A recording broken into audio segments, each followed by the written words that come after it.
राजा परीक्षित से कहते हैं, राजा उत्तानपाद जो मनु महाराज के बेटे थे, इनकी शादी माता सुनीति के साथ किया गया। सुनीति जिनकी सुंदर नीति, जिनका सुंदर नियम, और इनके साथ इन्होंने बहुत सुंदर विवाह किया था। लेकिन उत्तानपाद का जो प्रेम है वो माता सुरुचि के ऊपर आ गया, तो इन्होंने माता सुरुचि के साथ गंधर्व विवाह कर लिया। अर्थात उत्तानपाद ने दो पत्नियां बना ली, एक है माता सुनीति और दूसरी थी सुरुचि। सुनीति जिनकी सुंदर नीति हो, सुरुचि जो भेद बुद्धि हो। दूसरी पत्नी माता सुरुचि के प्रेम वश में पड़ करके हे राजन कहे, इन्होंने अपनी पहली पत्नी माता सुनीति का त्याग कर दिया। गर्भवती माता सुनीति घर से चुपचाप वन की ओर चली गई, कुछ कहा नहीं। और हे राजन कहे, वन में जाने के बाद गर्भवती माता सुनीति ने बहुत सुंदर संतों की सेवा की, वैष्णवों की सेवा की, जिसके परिणाम स्वरूप उनको समय आने पर एक बहुत से सुंदर की प्राप्ति हुई, जिसका नाम पड़ा था ध्रुव।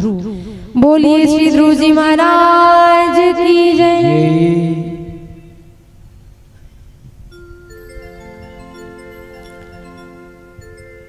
माता सुनीति ने जिस बालक को जन्म दिया था, वो बालक बचपन से ही भगवान के प्रेम के प्रति आसक्त था, संतों की सेवा करना जानता था।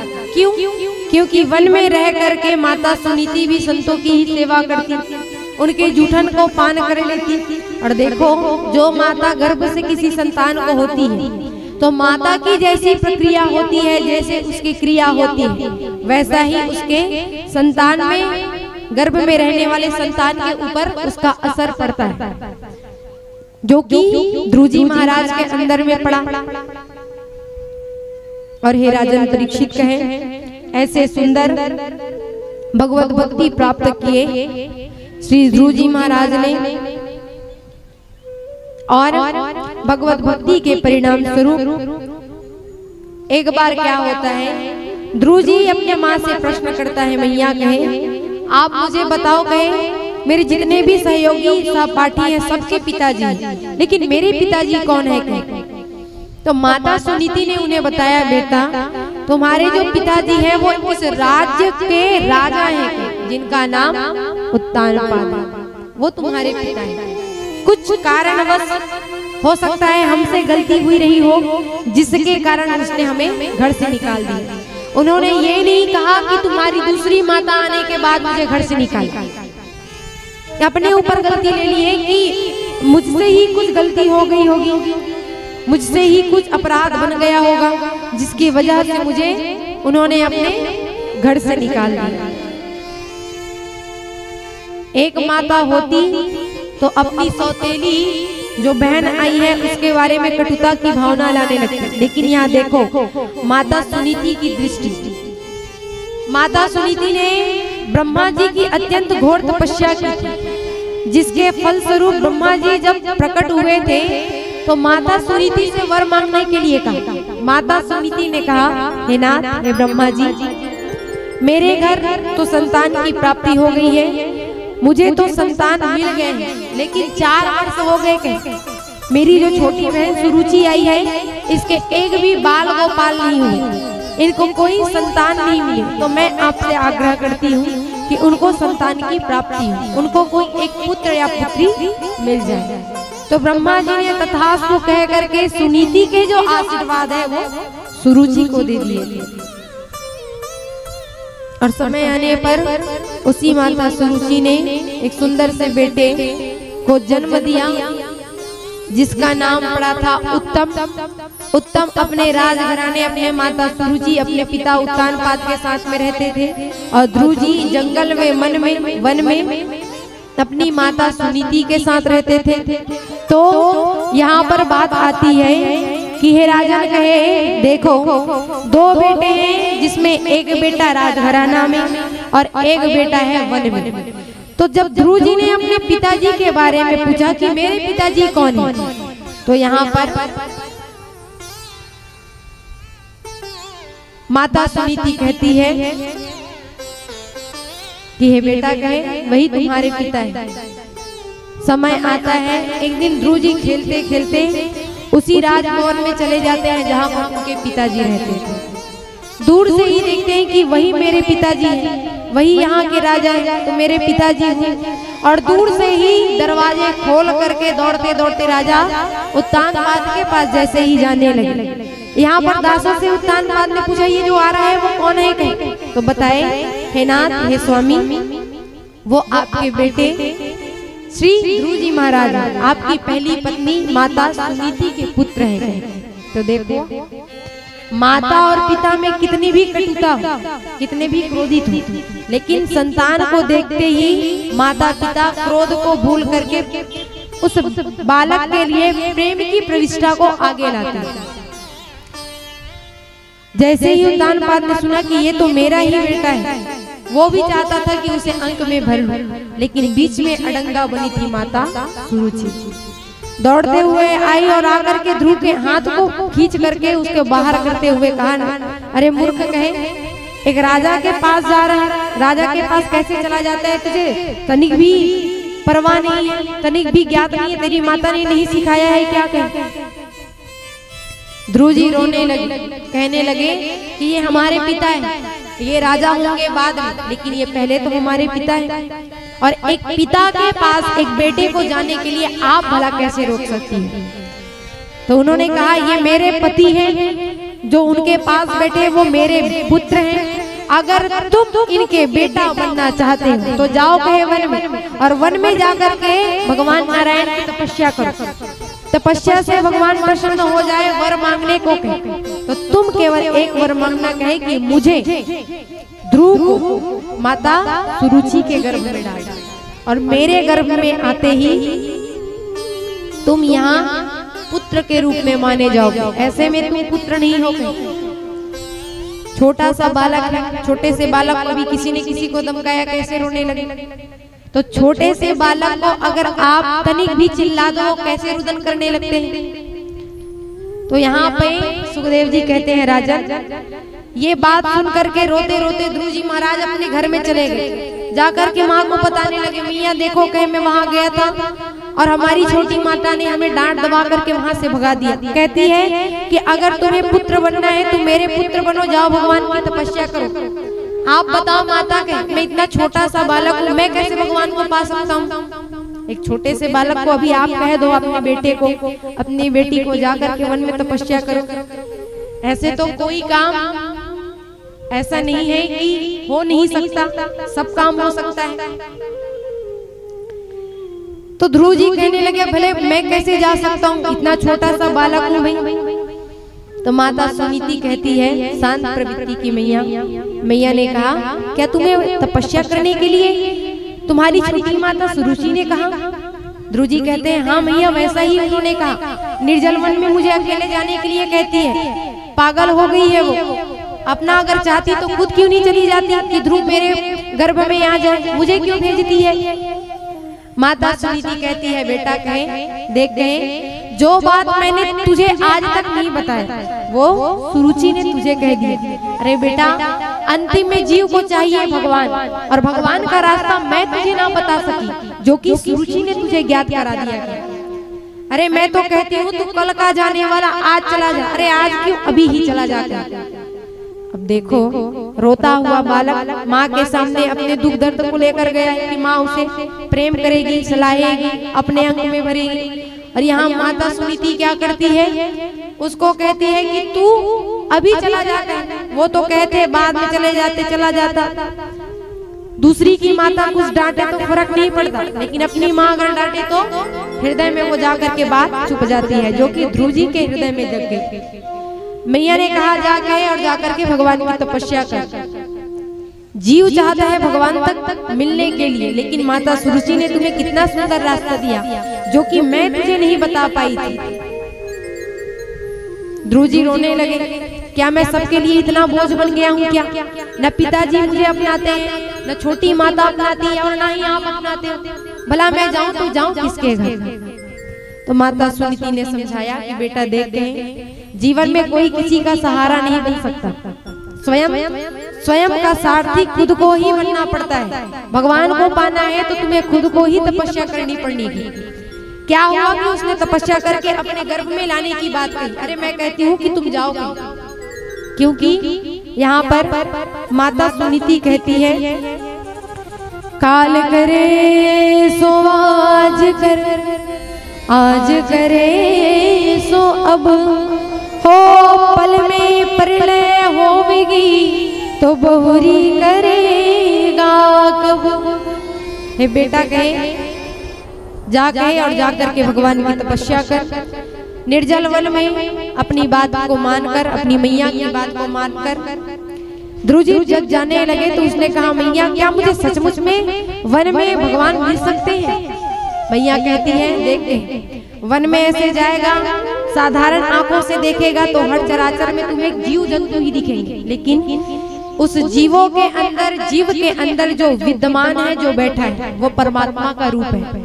हर चराचर जगत में भगवान के ही स्वरूप है। हाथी, भालू, चीते, गिद्ध, मानव, पशु सब में भगवान के अंश हैं। और माँ की बात मानकर अपनी माता को प्रणाम करके ध्रुव जी छोटे से बालक निर्जल वन में भगवान को पाने के लिए जा रहे हैं। तो वैकुंठ निवासी भगवान नारायण कहते हैं, जाओ नारद के, कोई छोटा सा बालक मुझ में मिलने के लिए आ रहा है, इसलिए जाकर देखो कि वो मुझ तक मिलने के लिए अडिग है कि नहीं, मुझे पाने के लिए वो पूरे भाव से निष्ठुर है कि नहीं। नारद जी वीणा बजाते हुए, हरि गुण गाते हुए सीधे चले आते हैं जिस वन में ध्रुव जी महाराज बैठे थे। आकर के बैठे हैं भाई, कह दिए थे कि जाओ वन में जाकर के भगवान मिल जाएंगे, लेकिन किसी मंत्र ना आए, ना तप आए, ना गुरु ने अभी तक मंत्र दिए, और बिना गुरु के भवसागर पार नहीं हो सकते, बिना गुरु के ज्ञान की प्रविष्टि नहीं होती, बिना गुरु के भागवत जी की प्राप्ति भी नहीं होती। और अगर भागवत जी आपके जीवन में आ भी गए तो भगवान नहीं मिल सकता। भगवान को अपने जीवन में लाना है तो उसके लिए सबसे प्रमुख है एक गुरु का होना। तो ऐसे नारद जी उस निर्जल वन में आए। नारद जी ने ध्रुव जी को देखकर कहा, अरे बच्चे कहे, इतना छोटा सा तू बालक है, यहाँ निर्जल वन में क्या कर रहा है? कोई छोटा मोटा जीव अगर देख ले तो तुझे आज का भोजन बना लेगा वो। तो ध्रुव जी कहते हैं कि देखो कहे, हमारी मैया ने कहा है कि वन में जो भी जीव है सब भगवान के रूप है, अगर उनके हम भोजन होंगे तो हमें भोजन बनने से कोई नहीं रोक सकता, और अगर हम उनके भोजन नहीं होंगे तो हमें कोई नहीं खा सकता। हमने तो आपके बहुत बड़े बड़े नाम सुने हैं नारद जी के, हे भगवान, हे संत, हमने सुना है कि आपका जिसको दर्शन हो गया, आप जिस जीव को मिल गए, भगवान को पाने से उस जीव को कोई नहीं रोक सकता, चाहे वो प्रहलाद हो, चाहे वो ध्रुव हो, चाहे वो व्यास जी हो, चाहे फिर वो कोई भी हो। तो आप जिसको मिल गए उसको भगवान मिल जाते हैं, ये हमने सुना है। लेकिन आप यहाँ आकर हम भगवान को पाने जा रहे हैं, उसके ऊपर अड़ंगा बन रहे हो, भगवान तक मिलने के लिए रोक रहे हो। जब ऐसे उनके सुंदर भावों को नारद जी ने श्रवण किया तो उनके मन में आए कि ये भगवान तक जाने के लिए सजग है, कहीं इसको भगवान तक जाना चाहिए। लेकिन हमने कहा ना, भगवान तक जाना है तो सबसे पहले जीवन में जरूरी है एक गुरु कृपा की, और बिना गुरु के ज्ञान प्राप्त नहीं होते। तो ध्रुव जी से पूछा, क्या तुमने अपने जीवन में गुरु बनाया है? आपने अपने जीवन में गुरु बनाया है कि नहीं? गुरु का आश्रय लिया है कि नहीं? कौन कौन लिए? जरा हाथ उठाना। गुरु बनाए हुए सभी, और जिसने नहीं बनाया है आप सभी से अनुरोध कि देखो भगवत जी की, भगवान की गाथा को श्रवण कर रहे हैं। भगवान की गाथा को गुरु के आश्रय के बिना अगर सुनी जाए तो वो एक रूप से क्रिया तो वैसी ही सही है, लेकिन सुनने की प्रवृत्ति अलग हो जाती है। तो जीवन में गुरु बनाना बहुत जरूरी है। जिसने नहीं बनाए हो प्रयास करो जल्दी ही अपने जीवन में गुरु लाओ। और गुरु का मतलब ये नहीं है कि गुरु को आप कहीं भी ढूंढते रहो। एक बहुत अच्छे शिष्य के लिए आपको गुरु को ढूंढने की जरूरत नहीं है, ना तो एक गुरु को बहुत अच्छे शिष्य को ढूंढने की जरूरत है, और ना ही एक बहुत अच्छे शिष्य को बहुत अच्छे गुरु की। समय ऐसा आता है कि स्वयं भगवान चल करके उस अच्छे शिष्य को अच्छे गुरु की प्राप्ति कराते हैं। और केवल उसके रूप को, उसके रंग को देख करके अगर आपने किसी को गुरु बना भी लिया तो ऐसे में कल्याण नहीं हो सकता। जब तक के अपने हृदय में शिष्य की भावना नहीं लाओ, अच्छे गुरु की प्राप्ति नहीं हो सकती। मार्केट में जाकर के गुरु को खोजने भिड़ो तो हजारों मिल जाएंगे, लेकिन गुरु की प्रतिक्रिया क्या होनी चाहिए कि जिसके ललाट को देख करके आपके मन में भगवान को पाने की लालसा उत्पन्न हो, वो गुरु है। और जिसको देख करके केवल माया, केवल मोह, केवल परिवार उत्पन्न हो तो वो सही नहीं है। और गुरु को बनाने के बाद भी अगर आपने अपने जीवन में परिवर्तन नहीं लाया तो गुरु बनाने के बाद भी आपके जीवन का कल्याण नहीं हो सकता भैया। जिसने गुरु बनाया है तो आप सभी से अनुरोध कि गुरु के दिए हुए ज्ञान का श्रद्धा भाव के साथ आदर करें, संस्कार करें, तब जाकर के गुरु मंत्र की प्रविष्टि आगे बढ़ती है, गुरु प्रणाली आगे बढ़ती है। तो ध्रुव जी ने कहा हमने कोई तो गुरु बनाया नहीं, लेकिन अभी आप हमारे सामने हो, क्यों ना आप ही हमारे गुरु बन जाओ। तो यहाँ पर नारद जी ध्रुव जी को बहुत सुंदर गुरु मंत्र प्रदान करते हैं। ओम नमो भगवते वासुदेवाय नमः। और ध्रुव से कहते हैं कि देखो मैंने तुम्हारे माथे पर भगवान नाम संकीर्तन लिख दिया है। अब ये तुम पर डिपेंड करता है, तुम पर ये भरोसा करते हैं कि तुम कैसे भगवान को पा सकते हो। भगवान को पाना कोई छोटी मोटी बात नहीं है, तुम पाने के लिए आए हो। घर में व्यक्ति बैठे बैठे एक नहीं, दो नहीं, 3 बार भी भोजन करने के लिए बैठ जाते हैं, लेकिन जो तपस्वी हो, जो तप में बैठा हो, उसको आप 2-3 बार भोजन करने के लिए कहो, वो नहीं करेगा।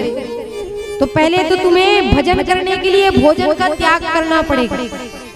जैसे जो स्थिति घर में थी उन सब का त्याग करना पड़ेगा। भगवान के रास्ते जाने के लिए, भगवान को पाने के लिए जरूरी है सब चीजों को छोड़ना।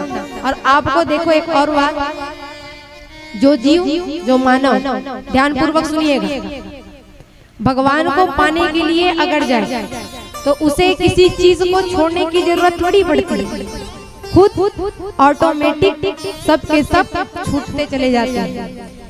कभी परिवार छूटता चला जाएगा, कभी समाज आपको छोड़ देगा, कभी घर निकाल देंगे आपको। लेकिन जब ऐसी प्रक्रिया हो, ऐसी स्थिति आपके नेत्रों से दिखने को मिले तो आप ये सोच लेना कि आप भगवान को पाने की सीढ़ी की ओर आगे बढ़ रहे हैं। भगवान को पाने वाले परिवार को भी रखें, भगवान को भी रखें, तो देखो दोनों एक साथ कभी नहीं हो सकते। एक तो राम ही हो सकते हैं और एक तो माया है। तो नारद जी ने ध्रुव जी को गुरु मंत्र दिया और कहते हैं क्या, हो लिखन वाली तू हो के दयाल लिख दे, लिखन वाली तू हो के दयाल लिख दे। ओ मेरे दिल विच गुरु दा तू प्यार लिख दे, मेरे दिल विच गुरु दा तू प्यार लिख दे। ओ लिखन वाली तू हो के दयाल लिख दे, लिखन वाली तू हो के दयाल लिख दे। मेरे दिल विच गुरु दा तू प्यार लिख दे, मेरे दिल विच गुरु दा तू प्यार लिख दे। लिखन वाले तू हो के दयाल लिख दे, लिखन वाले तू हो के दयाल लिख दे मेरे दिल विच गुरु दा प्यार लिख दे मेरे दिल विच गुरु दा जो प्यार लिख। नारद जी कहते हैं अगर आप कुछ लिखना ही चाहते हो तो लिखने वाली तू हो के दयाल लिख दे लिखने वाली तू हो के दयाल लिख दे मेरे दिल विच गुरु दा तू प्यार लिख दे मेरे दिल विच गुरु दा तू प्यार लिख दे लिखने वाली तू हो के दयाल लिख दे लिखने वाली तू हो के दयाल लिख दे मेरे दिल विच गुरु दा तू प्यार लिख दे मेरे दिल विच गुरु दा जो प्यार लिख दे ओ लिख दे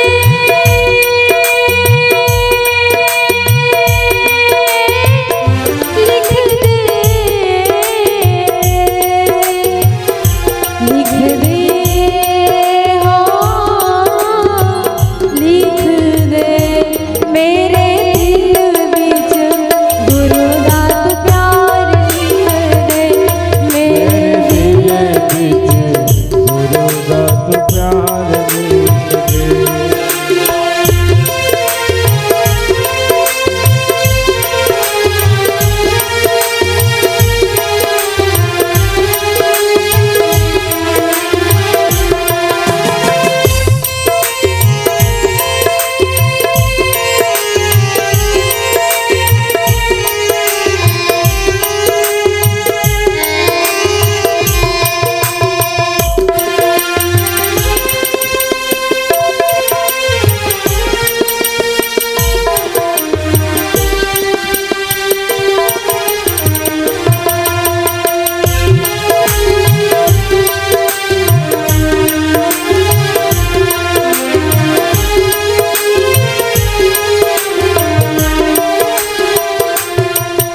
ध्रुव जी कहते हैं हे नारद जी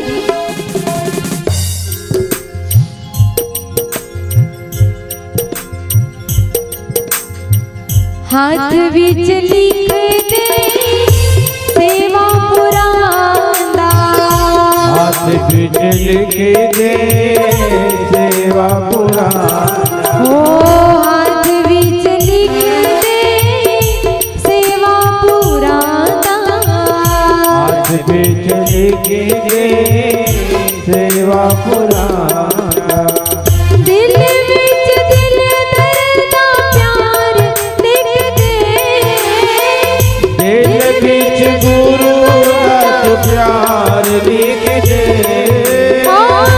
दिल विच गुरवर दा प्यार लिख दे दिल विच गुरु दा प्यार लिख दे मेरे दिल विच गुरु दा तू प्यार लिख दे मेरे दिल विच गुरु दा जो प्यार लिख दे लिखने वाले तू हो के दयाल लिख दे लिखने वाली तू हो के दयाल लिख दे लिखने वाले तू हो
दास प्यार लिख दे।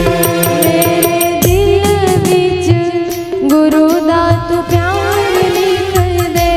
मेरे दिल विच गुरु दा तू प्यार लिख दे। मेरे दिल विच गुरु दा तू प्यार लिख दे। और ऐसे नारद जी सुंदर गुरु मंत्र देकर कहने लगे, जाओ कहे यहाँ वन में तुम तपस्या मत करो, जाओ मथुरापुरी, और मथुरापुरी में जाकर के तुम वहां पे जाना यमुना नदी के किनारे, मथुरापुरी यमुना के पवित्र तट पर मथुरापुरी में मधुवन है, और उस मधुवन में जाकर के तुम तपस्या करना। और सुंदर मथुरापुरी के मधुवन में आकर के ध्रुव जी ने अत्यंत घोर तपस्या की। तपस्या के परिणाम स्वरूप अन्न जल इत्यादि का त्याग किए। अंतिम में जब श्वास जो है, श्वास को त्यागने लगे, तो पूरी जो सृष्टि है, पूरे जो देव हैं, जितने भी देवता हैं, सबके श्वास बंद होने लगे। तो उसी समय हे नाथ, हे रघुवर, हे राजन कहे, पूरे देवताओं की पुकार सुन करके सभी देवता भगवान नारायण जी के पास गए, और वहां जाकर के उन्होंने भगवान की अत्यंत विनती की, जिससे कि स्वयं भगवान अपने विराट रूप लेकर तप कर रहे ध्रुव जी को पहले तो अंतर्मुख होकर के उनको अपना दर्शन दिए, आंखें खुली तो साक्षात रूप से दर्शन दिए श्री ध्रुव जी महाराज को। बोलिए श्री लक्ष्मी नारायण भगवान की जय। और ध्रुव जी चूंकि छोटे से बालक हैं, भगवान का ज्यादा नाम संकीर्तन उनको नहीं आते, तो उनके मुख में अपने शंख को स्पर्श कराए, और शंख के स्पर्श कराते ही ध्रुव जी भगवान की वंदना करने लगे। कैसे? है सत्य जहां भगवान वही, है प्रेम जहां भगवान वही, हो जाता दया का पात्र जब मिलता दया निधान वही। है ना, आप सत्य के प्रतीक हो, इसीलिए मैं आपको साष्टांग प्रणाम करता हूँ। भगवान नारायण ध्रुव जी कहे कि मैं आपकी तपस्या से अत्यंत प्रसन्न हूँ, मांगो कहे क्या। ध्रुव जी ने कहा, मुझे आपके चरणों तक गति रहनी चाहिए, आपकी भक्ति मिलनी चाहिए, यही मैं प्रार्थना करता हूँ। भगवान ने कहा, वो तो दूंगा ही, लेकिन मैं अपनी ओर से तुम्हें वो गति प्रदान करूंगा जो आज तक मैंने किसी जीव को नहीं दिया। और भगवान नारायण ने ध्रुव जी महाराज को एक छोटे से बालक को ध्रुव लोक का राज्य उनको सौंप दिया कि जाओ कहे, आज से अभी से सप्त ऋषियों से भी जो ऊपर के स्थान ध्रुव लोक है, जो ऊपर सबसे उच्च पद है, वो पद मैं आज से आपको सौंपता हूँ। बोलिए श्री वृंदावन बिहारी लाल की जय। और ध्रुव लोक ध्रुव जी महाराज को प्रदान किए। ऐसे भगवान अंतर ध्यान हुए। ध्रुव जी तपस्या से अपने घर वापस आए, सब प्रेम प्रविष्ट में बन चुके थे। सबसे पहले जाकर के उन्होंने माता सुरुचि को प्रणाम किया कि जिसकी कटुता भाव से वो तपस्या करने के लिए गए। अपने पिता को प्रणाम किया और अंतिम में माता सुनीति को कि आप जैसी माता अगर किसी बालक के जीवन में आ जाए तो भगवान तक मिलने से उसे कोई नहीं रोक सकता। तो जरूरी है माताओं से कि अपने बालक को, अपने बाल गोपाल को यही शिक्षा दो। देखो, पेट भरने की, पैसा लेने की, परिवार चलाने की शिक्षा दुनिया में सब दे सकते हैं, लेकिन भगवान तक जाने का मार्ग केवल माता ही दे सकती है। माता चाहे तो बेटा को सुंदर से ज्ञान दे करके ध्रुव जी की तरह बना सकती है, और माता चाहे तो बेटा को रावण की तरह अहंकारी भी बना सकती है। जब मटकी होती है ना, बालक अवस्था एक मटकी की अवस्था है। जब मटकी आप बनाओ गीली अवस्था में हो, कच्ची हो, आप जब चाहो उसके आकार को बदल सकते हो, तोड़ करके दिए बना सकते हो, मटकी बना सकते हो, सुंदर से आप उनका मूर्ति स्थापना कर सकते हो। लेकिन कहीं अगर वो मिट्टी पक गई, आग में तपायमान हो गई, तो आप उसके आकार को परिवर्तित कर सकते हो क्या? नहीं। वैसे ही ये तन है, बालक अवस्था में बालकों को अच्छी शिक्षा दे दो, वो उस समय परिवर्तित हो सकता है। नवयुवक हो गया है, खुद समझदार हो गया है, पक गया है वो, उसके बाद उसे आप ज्ञान देने के लिए बैठे रहो, वो नहीं पकेगा भी, आकार नहीं बदलेगा। एक तो वो सीधा जा करके फूटेगा या फिर आपको फोड़ेगा, होता है नहीं ऐसे। इसलिए जरूरी है बाल गोपाल को अपने पुत्र पौत्र को बचपन से ही शिक्षा दो, पेट भरने की नहीं, पैसा कमाने की नहीं, कंपटीशन की नहीं, भक्ति की। और जिसके घर में ये है उनके घर की परिस्थिति देखना। कहते ना कई लोग स्वर्ग से भी सुंदर हमारा घर है, क्यों है? भक्ति की वजह से। उसके घर ज्यादा धन नहीं है, ज्यादा पैसे नहीं है। पैसे धन तब तक मन में शांत होते हैं जब भगवान का नाम हो। जहाँ भगवान का नाम नहीं वहाँ लक्ष्मी रहती तो है, लेकिन बेमन के, बिना मन बनाए उसके घर रहती है। तो ऐसे सुंदर माता को अपने प्रणाम किए कि आप जैसी माता जिसके घर आ जाए उसका तो पूरा कुल ही तर जाता है।